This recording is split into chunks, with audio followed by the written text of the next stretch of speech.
प्यारे बच्चों नमस्कार।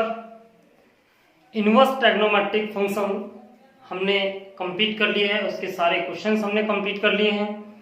एग्जांपल्स मैंने जरूर छोड़े हैं उसके, तो वो मैंने आपके लिए छोड़े हैं। आप उसको एग्जांपल्स को करके देखना। अगर कोई भी डाउट आपके पास आता है, किसी भी प्रकार की कोई भी प्रॉब्लम्स अगर आपके पास में है, तो आप मेरे को जरूर व्हाट्सअप करना, आपको वो जरूर सॉर्ट आउट हो जाएगी। ठीक है बच्चों, इसके बाद हमारा जो नेक्स्ट टॉपिक जो है वो मैं स्टार्ट कर रहा हूं कैलकुलस। ओके,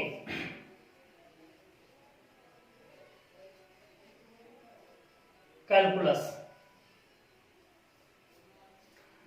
कैलकुलस कैलकुलस को हिंदी में कहते हैं कलन।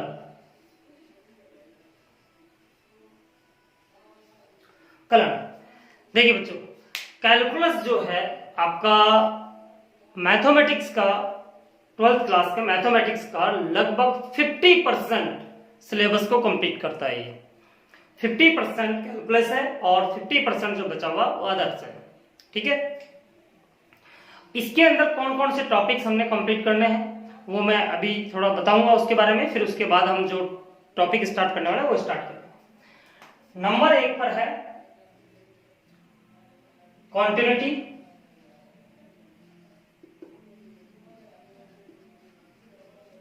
continuity and differentiability।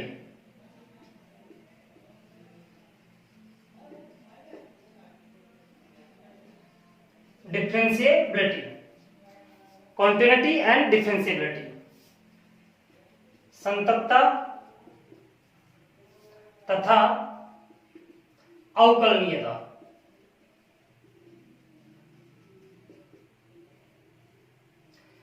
संततता तथा अवकलनीयता, कॉन्टिन्यूटी एंड डिफरेंशिएबिलिटी। इसके अंदर हमें जरूरत पड़ेगी लिमिट्स की, जो आपने 11th क्लास के अंदर पढ़ा होगा लिमिट्स, तो उसकी जरूरत पड़ेगी। तो मैं थोड़ा सा डिटेल्स में इसका बताऊंगा जरूर आपको, लेकिन उसके बाद में हम स्टार्ट करेंगे। और अगर आपको यदि लिमिट्स के बारे में नहीं पता है तो आप मुझे कमेंट्स करके बताओगे, तो मैं लिमिट्स का एक वीडियो आपको जरूर शेयर करूंगा, आपके पास में सेंड करूंगा, कि जिससे कि आप लिमिट्स पढ़ सको। क्योंकि अगर आपने लिमिट्स नहीं किया है तो कॉन्टिन्यूटी और डिफरेंशिएबिलिटी जो टॉपिक है ये आपका नहीं हो पाएगा कंप्लीट। लेकिन मैं ये समझता हूं कि आपने 11th क्लास में पढ़ा होगा, इसलिए मुझे लगता है कि मुझे वो अभी नहीं बताना चाहिए कि आपने पढ़ा हुआ होगा, इसलिए मैं डायरेक्ट कॉन्टिन्यूटी स्टार्ट करूंगा यहाँ पे। ठीक है बच्चों, सेकेंड टॉपिक कैलकुलस का जो है वो है डिफरेंशिएशन। डिफरेंशिएशन, अवकलन,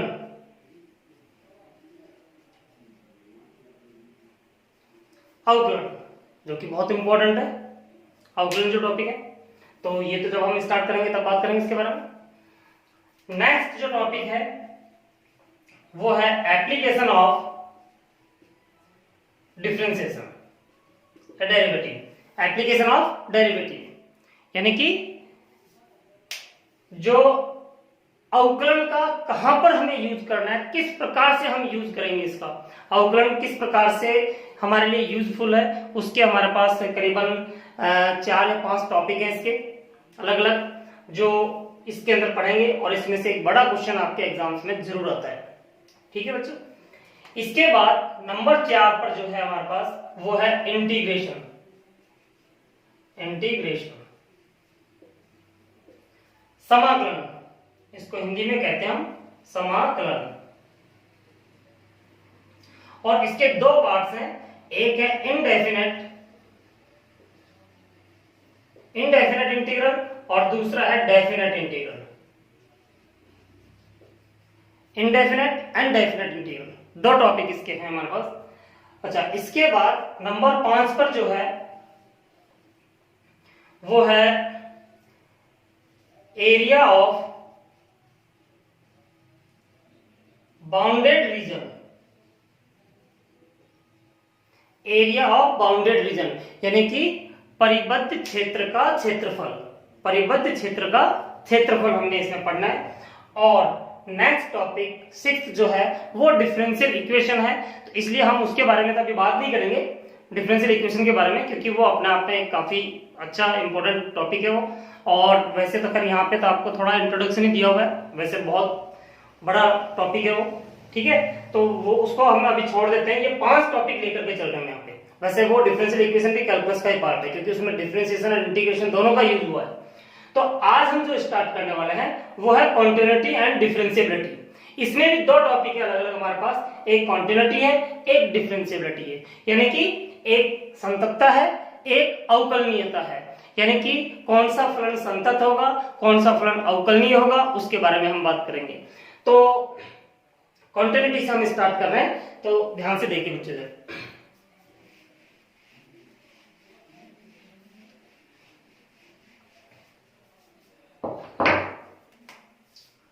कॉन्टिन्यूटी,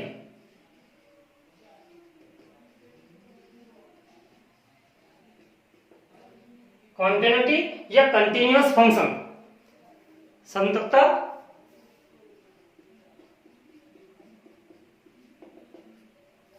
या संतत फलन, ये टॉपिक हमारे पास। करना क्या है इसके अंदर, है क्या चीज ये, इसके बारे में पूरा डिटेल्स में हम बात करेंगे। लेकिन उससे पहले मैं यहाँ पर कुछ थोड़ा सा बताना चाहता हूँ आपको कुछ, तो उसको ध्यान से देखिए। इसकी डेफिनेशन वगैरह हम उसके बाद में, पहले आप इस कॉन्सेप्ट को अच्छी तरीके से समझिएगा, इसकी कॉन्टिन्यूटी है क्या। और बहुत यानी कि जब तक आपने इसका कॉन्सेप्ट नहीं समझा तब तक आपको कॉन्टिन्यूअस समझ में नहीं आएंगे, क्वेश्चंस आपसे नहीं हो पाएंगे, ठीक है बच्चों। दूसरी बात कि मेरा अपना एक्सपीरियंस है कि जब भी मैं ये चीज करवाता हूं तो बच्चे बताते हैं सर ये बहुत टफ है, लेकिन मैं आपको बताना चाहता हूं इसके बारे में कि ये टॉपिक बहुत आसान है। अगर आपने लिमिट्स वाला टॉपिक आपने अच्छी तरीके से कर रखा है तो इस टॉपिक में आपको कोई दिक्कत नहीं आएगी किसी भी प्रकार की भी। सिर्फ और सिर्फ कितना से ध्यान रखना, आपने इसको ध्यान से देखना है, यहाँ पे जो मैं बताना चाहता हूं उस चीज को, ठीक है बच्चों। चलिए हम स्टार्ट करते हैं इसको। तो मैं एक फंक्शन ले लेता हूं y is equal to F X. कोई हमारे पास एक फलन है y बराबर एफ एक्स है, ठीक है। यहां पर x की वैल्यू चेंज होगी तो y की वैल्यू चेंज होगी। ध्यान रखिएगा बच्चों, x को हम कहते हैं स्वतंत्र चर, इंडिपेंडेंट वेरिएबल, और y जो है यहां पर कहलाता है डिपेंडेंट वेरिएबल, यानी कि आश्रित चर कहलाता है। x यहां पे हमारे पास कैसा है, स्वतंत्र चर है, स्वतंत्र चर है, और y जो है ये आश्रित चर है, आश्रित चर है, ठीक है। यदि x में कोई परिवर्तन होगा तो y में डेफिनेटली कोई ना कोई परिवर्तन होगा। x को हम अपनी इच्छा से हम वैल्यू चेंज कर सकते हैं, जबकि y किसके ऊपर डिपेंड करता है, पूरी तरह से x के ऊपर। x की वैल्यू चेंज करोगे तो y की वैल्यू भी चेंज होगी। चलिए मैं इसके लिए एक ग्राफ बना लेता हूं। वहां पे देखिए, ये ले लेता हूं मैं x अक्ष है, ये ले लिया मैंने y अक्ष है, x डैश ले लेता हूं इसको y डैश ले लेता हूं, ठीक है बच्चों। और मान लेता हूं मैं, वैसे मैं अपनी इच्छा से बना रहा हूं, वैसे तो खैर ग्राफ कैसा ही बन सकता है क्योंकि यहाँ पे फंक्शन नहीं ले रखा मैंने, एफ एक्स ही लिया हुआ है। अब यहाँ पे कोई भी फंक्शन हो सकता है हमारे पास, एक्सपोनेंशियल फंक्शन हो सकता है, चरघातांक के फलन, ठीक है, लघु गुणक के फलन हो सकता है, लॉगरिथमिक फंक्शन हो सकता है, अलजेब्रिक फंक्शन हो सकता है, बीजगणितीय फलन हो सकता है, सिग्नम फंक्शन हो सकता है, चिन्ह फलन जिसे बोलते हैं हम, मॉडुलस फंक्शन हो सकता है, मापांक फलन जिसे बोलते हैं। आपने ये 11th क्लास के अंदर आपने जब फंक्शंस पढ़े होंगे तो वहां पे आपको डिटेल्स में बताए गए होंगे ये चीजें। एक बहुत इंपॉर्टेंट है ग्रेटेस्ट इंटीजर फंक्शन, महत्तम पूर्णांक फलन, ठीक है। तो ये जो टॉपिक्स है ये आपने 11th में आपने कवर किए होंगे। तो ये मान लेता हूं मैं इसकी कुछ ये इस प्रकार से बन रहा है, मैंने अपनी इच्छा से लिया है ये कि ऐसे करके जा रहा है, ये वक्र ऐसे बन रहा है, कर्व जो है, ठीक है। अब इस पर मैं कहीं पर भी x अक्ष के ऊपर एक पॉइंट ले लेता हूं, और ये पॉइंट जो है यहां पर, यहां से यहां तक का जो डिस्टेंस है वो a है, मान लेता हूं उसकी ये a है यहां से यहां तक, और यहां से यहां तक का जो डिस्टेंस होगा, ये जो डिस्टेंस होगा ये हो जाएगा एफ ए। क्यों हो जाएगा एफ ए? क्योंकि x की वैल्यू जब आप यहां पे रखोगे तो y की वैल्यू कितनी आएगी, एफ ए। तो यहां से यहां तक का डिस्टेंस क्या हो जाएगा, एफ ए। तो इट मींस इस पॉइंट के कोऑर्डिनेट्स हमारे पास क्या होंगे, a होगा और एफ ए होगा, ठीक है बच्चों। चलिए मैं यहां पर एक पॉइंट और ले लेता हूं इस साइड में, यहां ले लिया मैंने एक पॉइंट और, ठीक है, और यहां से, और इसका जो डिस्टेंस है यहां से लेकर के यहां तक का बीच का जो डिस्टेंस है वो ले लिया मैंने h। वो डिस्टेंस कितना ले लिया मैंने, h ले लिया। तो इसका मतलब ये हो गया कि यहां से लेकर के यहां तक का जो डिस्टेंस होगा वो कितना होगा बच्चों, a प्लस h। कितना होगा डिस्टेंस, a प्लस h। ये मैंने लिया इस साइड में, अब मैं इसको इस साइड में भी ले लेता हूं, लेफ्ट हैंड साइड में भी। तो इतना ही डिस्टेंस पे, h डिस्टेंस पे ही मैंने ये पॉइंट ले लिया मैंने यहाँ पे, और ये यहाँ पे ले लिया, और यहां से यहां तक का डिस्टेंस भी कितना है, h है। ये डिस्टेंस भी मेरे पास कितना है, h है। तो यहां से लेकर के यहां तक कितना हो जाएगा, यहां से लेकर के यहां तक हो जाएगा a माइनस h हो जाएगा। कितना हो जाएगा बच्चों, a माइनस h हो जाएगा, ठीक है।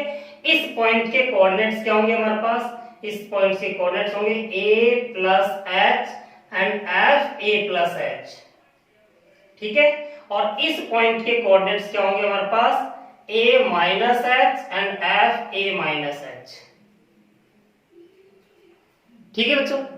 अब देखिए यहाँ पे आप समझने की कोशिश करना, बहुत इंटरेस्टिंग टॉपिक है, बहुत आनंद आएगा इसको पढ़ने में, लेकिन थोड़ा सा ध्यान जरूर रखना, अपने माइंड को एक जगह कॉन्सेंट्रेट करना, और जो मैं बोल रहा हूं, जो चीज मैं कहना चाह रहा हूं उस चीज को समझने की कोशिश करना वहां पे, ठीक है। तो अभी मैं इसका एक बार रिकॉल कर देता हूं पूरे डायग्राम को, कि ये डायग्राम क्या था मेरे पास। देखिए यहां से यहां तक का डिस्टेंस है a, और यहां पर हो गया f a, क्योंकि फंक्शन मेरे पास क्या था, f(x) था। यहां से यहां तक का डिस्टेंस है h, तो यहां से लेकर के यहां तक का डिस्टेंस कितना हो जाएगा बच्चों, a प्लस h, ठीक है। तो इस पॉइंट के कोऑर्डिनेट्स क्या हो जाएंगे, a plus h, f a plus h, इस पॉइंट के कोऑर्डिनेट हुए हैं यहाँ पे। और इसी प्रकार से मैंने इधर लिया हुआ है, क्या, यहां से यहां तक का डिस्टेंस h दिया, तो ये कितना हो जाएगा, a माइनस h हो जाएगा। तो ये हो जाएगा a minus h, f a minus h। Okay, अब हम बात करते हैं मैन जी। देखिए x बराबर a पर फलन का मान कितना है हमारे पास, फलन का मान है f a, ठीक है। x बराबर a प्लस h पर फलन का मान कितना है बच्चों, फलन का मान है हमारे पास f a प्लस h, और x बराबर a माइनस h पर फलन का मान कितना है बच्चों, का मान is equal to f a minus h, ठीक है। ये तीनों के हमने मान निकाली, हमने 3 पॉइंट्स लिए थे यहाँ पे। इन तीनों पॉइंट्स के ऊपर हमने x बराबर a पर फलन का मान कितना लिया, f a, x बराबर a प्लस h पर फलन का मान कितना था, f a प्लस h, और x बराबर a माइनस h पर फलन का मान कितना है, f a माइनस h है, ठीक है। अब हम बात करते हैं आगे थोड़ा सा। यदि मैं यहां पर इस h को, यदि मैं यहां पर इस h को 0 के लगभग बराबर मान लो, 0 नहीं माना मैंने, 0 नहीं माना, h की वैल्यू लगभग 0 के बराबर है। जैसे कि फॉर एग्जांपल हम ले लेते हैं कि a की वैल्यू यदि 5 है, यहां पे 5, और h की वैल्यू मैं यहां पे ले लेता हूं प्लस 0.0000, और ऐसे आकर के ये इंफिनिटी तक जा रहा है, फिर ये 1 आ रहा है। यहाँ पे कितना हो रहा है बच्चों, कि 5 तो है ही हमारे पास, a की वैल्यू थी, तो ये पॉइंट कितना होगा यहाँ पे, 5 प्लस 0.00000 करके कहां तक जा रहा है, ये इंफिनिटी तक 0 जा रहा है, और फिर यहाँ पर 1 हो रहा है यहाँ पे। तो ये तो अल्टीमेटली 0 ही हो गया, ये तो 0 ही है, क्योंकि इसकी वैल्यू तो किसके बराबर होगी, 0 के बराबर होगी, क्योंकि इंफिनिटी तक 0 पॉइंट के बाद में इंफिनिटी तक हमने 0 लगाया, फिर 1 लगाया। लेकिन इसके अंदर कुछ ना कुछ तो वैल्यू है, 0 के एग्जैक्ट बराबर तो नहीं है, 0 से थोड़ा सा बड़ा है ये, और ये 5 पे हमने ऐड कर दिया। तो बच्चों आप एक बात बताइए मेरे को कि ये जो लाइन है अगर इस प्रकार से हो, ये यानी कि मैं इसको a ले लेता हूं, a प्लस करके किया हमने, तो ये लाइन कहां पे बनेगी, ये लाइन जस्ट इसी लाइन के साथ में बनेगी, यानी कि कोई डिफरेंस नहीं होगा इनके बीच में, क्योंकि वो तो a के बराबर ही हो गया, a के अंदर इतनी वैल्यू जुड़ेगी, जब a के बराबर ही है, तो इसका मतलब ये लाइन यहीं पे रहेगी।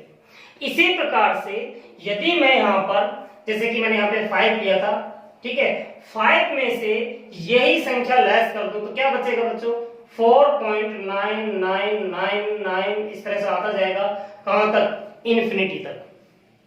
ठीक है, तो ये तो अल्टीमेटली क्या बन गया, 5 ही बन गया, तो 5 ही है ये, तो इसमें तो कोई दोहरा ही नहीं है, इसके लिए तो 5 ही है, तो क्योंकि इन्फिनिटी तक 999 जा रहा है। लेकिन ये 5 नहीं है, 5 से छोटा है। ये क्या कर रहा है, ये 5 की ओर जा रहा है, 5 के नजदीक जाने की कोशिश कर रहा है, यानी कि 5 को अप्रोच कर रहा है ये धीरे धीरे करके। क्योंकि जैसे मैंने यहाँ पे बताया आपको कि सपोज कीजिए यहाँ पे 5 है, ठीक है, और ये कितना है 4.999, यानी कि इधर से हम जा रहे हैं और ये 5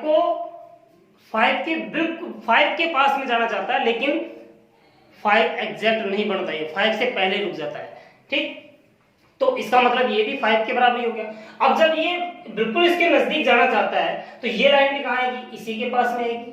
इसका मतलब क्या हो गया कि हमारे पास जो fa प्लस h है, fa है, fa माइनस h है, इन तीनों की वैल्यू तो बराबर होनी चाहिए यहाँ पे, क्योंकि ये तो तीनों बराबर ही आएंगे। 5 पर 5 पॉइंट समथिंग ये है और ये 4.9999 है, तो इन तीनों की वैल्यू हमारे पास समान होनी चाहिए। कॉन्टिन्यूटी का कॉन्सेप्ट यही है बच्चों।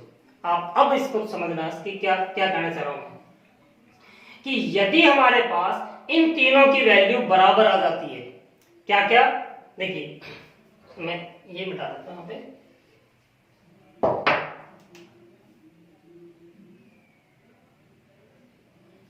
x डैश, मैं यहां पे ये कहना चाहता हूं कि यदि f a plus h is equal to f a minus h is equal to f a, तीनों के तीनों बराबर हो जाते हैं, तो हम कहेंगे कि ये जो फंक्शन जो है, ये जो फलन जो है, ये संतत फलन है। और संतत फलन को अगर सिंपल भाषा में हम समझना चाहें तो संतत फलन वो है जो कहीं से टूटा हुआ नहीं है, लगातार कंटिन्यूअस है, वो चल ही रहा है वो।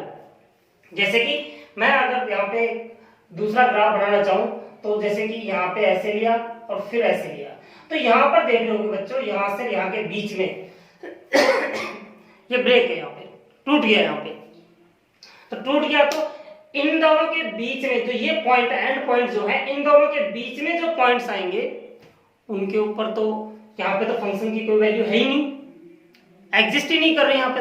तो अगर मान लीजिए मैं यहाँ पे ले लूं, यहाँ पे ऐसे, ये मान लीजिए a है, तो f a की वैल्यू तो एग्जिस्ट करेगी नहीं यहाँ पे, वो तो एग्जिस्ट ही नहीं कर रही है यहाँ पे। तो कंटिन्यूअस का मतलब ये हो गया कि जो लगातार हो, जो टूटा हुआ नहीं हो यहाँ पे। ठीक है बच्चों, तो कहने का मतलब ये हो गया f a plus h f a minus h is equal to f a। अब मैं बात करता हूं कि यहाँ पर हमारे पास लिमिट्स की क्या कहां पे क्या यूज कर रहे हैं हम लिमिट्स का।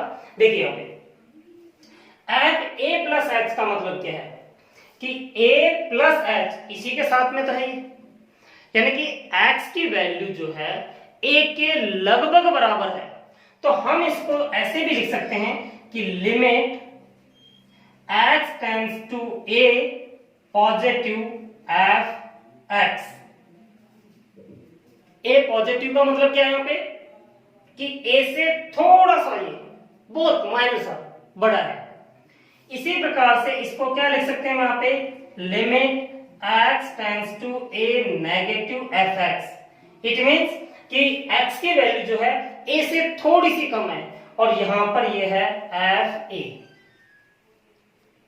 ठीक है बच्चों, अब सुनना ध्यान से इस चीज को कि अगर मैं यहां पे बात करता हूं कि value of function and limit of function, ये दोनों चीजें अलग अलग हैं।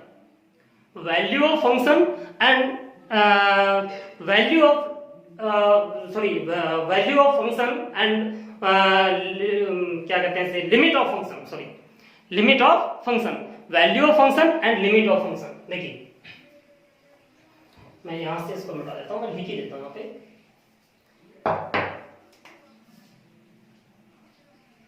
Value of function and limit of function. ये तो हो गया फलन का मान, फलन का मान, और ये कहलाता है फलन की सीमा।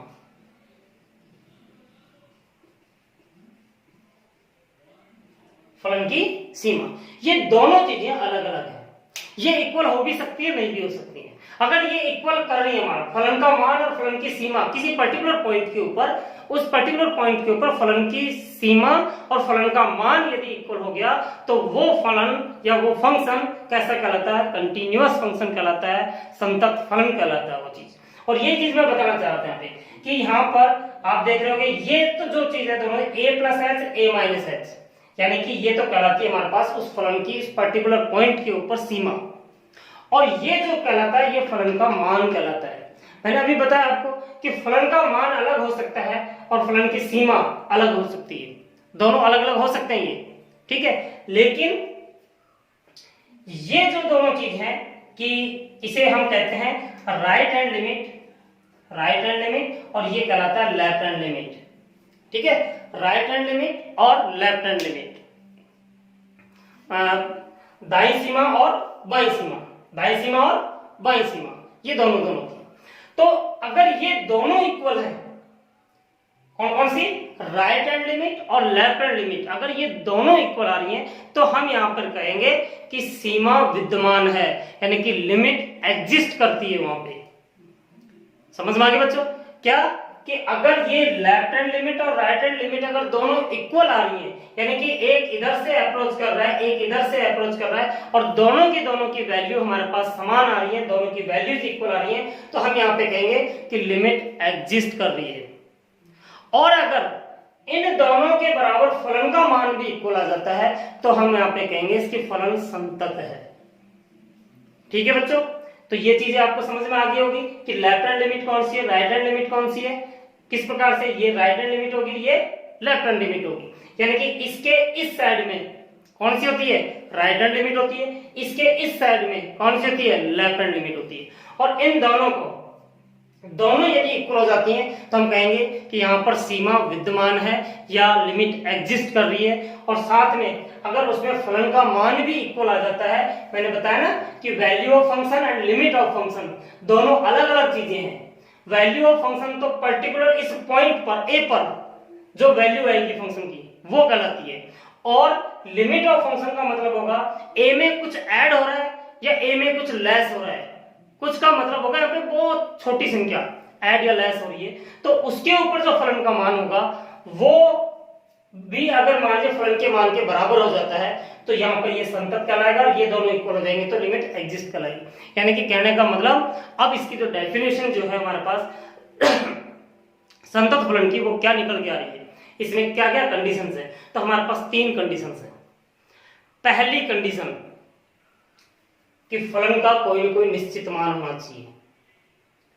कहने का मतलब फलन का मान जो है वो सुपरिभाषित होना चाहिए, फलन का मान निश्चित होना चाहिए, या हम यहाँ पे ये कहें कि फलन जो है ए के ऊपर कोई न कोई वैल्यू होनी चाहिए, यानी कि इस तरह का नहीं होना चाहिए जैसे कि ब्रेक हो, यहाँ पे इसके ऊपर कोई न कोई वैल्यू जरूर होनी चाहिए और निश्चित होनी चाहिए। वो भी निश्चित का मतलब कि एक ही होनी चाहिए वहां पे, ठीक। अच्छा, एक कंडीशन तो ये होगी इसकी फलन का मान निश्चित होना चाहिए उस पर्टिकुलर पॉइंट के ऊपर। अच्छा, दूसरी कंडीशन क्या होगी कि वहां पे लिमिट एग्जिस्ट करनी चाहिए, यानी कि सीमा विद्यमान होनी चाहिए उसके ऊपर। मैंने बताया ना ये दोनों इक्वल होनी चाहिए, और इक्वल होंगे तो सीमा विद्यमान होगी। अच्छा, तीसरी कंडीशन क्या है इसके अंदर कि लिमिट भी एग्जिस्ट कर रही है, फलन का मान भी निश्चित है, तो वो जो हमारे पास लिमिट ऑफ फंक्शन है, वैल्यू ऑफ फंक्शन है, दोनों इक्वल होने चाहिए, वो दोनों बराबर होने चाहिए। तो ये 3 कंडीशंस हैं, तीनों कंडीशंस को हम सेटिस्फाई करेंगे तभी जाकर के हम कह पाएंगे कि ये फलन एक संतत फलन है। तो इसकी डेफिनेशन क्या होगी वो देखते हैं आप।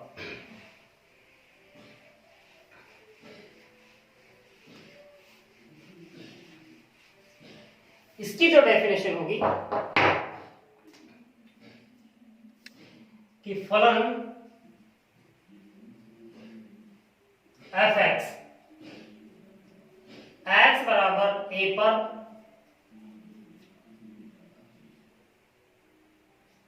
या फलन f(x) का x बराबर a पर निश्चित मान हो, या हम कह सकते हैं इसको ऐसे मत लिखो, इसको ऐसे लिखो कि x बराबर a पर संतत कहलाता है, x बराबर a पर संतत कहलाता है यदि x बराबर a पर फलन का मान निश्चित हो।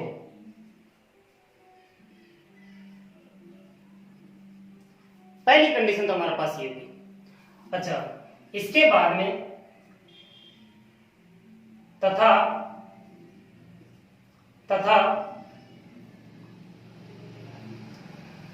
फलन की x बराबर a पर फलन की सीमा विद्यमान हो और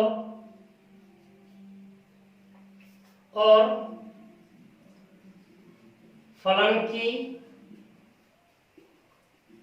सीमा का मान फलन के मान के बराबर हो,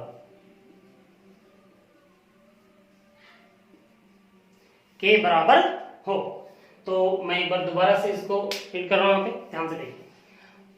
फलन f(x) का x बराबर a पर फलन f(x) x बराबर a पर, ये मैंने गलत लिख दिया यहाँ पे, फलन f(x) x बराबर a पर संतत कहलाता है। फलन f(x) x बराबर a पर संतत कहलाता है यदि x बराबर a पर फलन का मान निश्चित हो, ठीक है, या सुपरिभाषित हो, तथा x बराबर a पर फलन की सीमा विद्यमान हो, यानी कि लेफ्ट हैंड लिमिट और राइट हैंड लिमिट दोनों इक्वल हो। एग्जिस्ट करने का मतलब ये होता है कि लेफ्ट हैंड और राइट हैंड लिमिट दोनों कैसी होंगी, बराबर होंगी। और फलन की सीमा का मान, यानी कि जो आपने लेफ्ट हैंड लिमिट और राइट हैंड लिमिट जो निकाली है आपने, उसका जो मान है वो फलन के मान के बराबर हो। किस बिंदु पर? उस पर्टिकुलर बिंदु पर, जिस बिंदु पर हमें ये प्रूव करना है कि ये संतत है। समझ में आ गया बच्चों? अर्थात हम यहां पे लिख सकते हैं इसकी f a plus h is equal to f a minus h is equal to f a, यानी कि इसको कहेंगे हम, इसको ऐसे भी डिनोट करते हैं हम, limit x tends to a positive fx is equal to limit x tends to a negative fx is equal to fa। यानी कि आपने यहाँ पे देखा होगा कि a के ऊपर मैंने प्लस का सिंबल लगाया, यहाँ पे प्लस चिन्ह लगा दिया। इसका मतलब क्या हो गया कि x की वैल्यू एग्जैक्ट a के बराबर नहीं है, a से थोड़ी सी अधिक है। इसी प्रकार से a के ऊपर मैंने माइनस लगाया, तो इसका मतलब हो गया x जो है a के एग्जैक्ट बराबर नहीं है, a से थोड़ी सी कम है, ठीक। और यहां पर तो हमारे पास a पर इस फलन का मान है, तो इसको बोलते हैं बच्चों right hand limit, RHL, right hand limit. इसको बोलते हैं हम लेफ्ट हैंड लिमिट, और इज इक्वल टू FA आ जाता है यहाँ पे। अगर ये तीनों बराबर हो गए तो इसका मतलब वो दिया गया फलन कैसा होगा हमारे पास, उस पर्टिकुलर बिंदु पर, उस पर्टिकुलर पॉइंट पर दिया गया फंक्शन, ठीक है, कैसा होगा, संतत होगा। तो ये बात समझ में आ गई होगी। अगर ये टॉपिक आपको मैं अभी सेंड करूंगा, तो अगर आपको समझ में नहीं आया हो तो आप मेरे को जरूर बताना, मैं इसके बारे में दोबारा से थोड़ा सा बताऊंगा। नेक्स्ट वीडियो के अंदर हम इसके कुछ क्वेश्चंस करेंगे, फिर उसके बाद में एक्सरसाइज हम स्टार्ट करेंगे। ये इसका एक इंट्रोडक्शन था, ठीक है बच्चों। Thank you for watching.